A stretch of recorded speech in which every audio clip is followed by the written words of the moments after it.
peut-être moi qui suis le moins à l'aise là-dedans. C'est assez ludique malgré tout. C'est comme les robots de traite un petit peu. Quand on est un robot de traite au départ, on se fait un petit peu peur avec le logiciel, tout ça. Et puis au bout d'un temps, on voit que ça le fait, quoi. Après une première mise en situation cet automne, le réseau CUMA normand et ses partenaires franchissent une nouvelle étape avec le projet Robot des Champs. Du 27 au 30 avril, les essais de chantier se sont poursuivis dans la Manche. L'AGBot T2, le porte-outils autonome, était cette fois-ci en action à la CUMA de Carville. On est 4 adhérents à tester le robot. Donc déjà 2 qui ont testé. Sur le robot Axil, on a mis un fissurateur 3 mètres. Sur l'essai, on a 130 heures de robot de programmé. Je vais faire près 10 hectares de fissurateur. Et puis j'ai prévu de faire du semis de maïs sur 4-5 hectares. Donc en tout, il y a, je crois que c'est 70-75 hectares de prévu entre du fissurateur et puis du semis de maïs, quoi.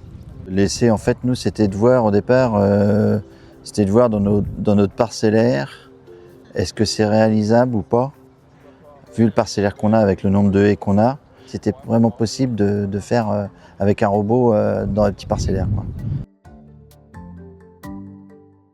Moi, mon sentiment, c'est plus sur des tâches qui sont répétitives et un peu rébarbatives. Le canadien, tout ça, le décompacteur, le fissurateur, tout ça, c'est des tâches qui sont un peu longues et un peu rengaines. L'outil qui sera attelé sur le robot, il va tourner 24/24, contrairement à un outil qui va être attelé sur un tracteur, que ce soit moi l'exploitant ou mon salarié ou le salarié de CUMA, à un moment donné, il va s'arrêter.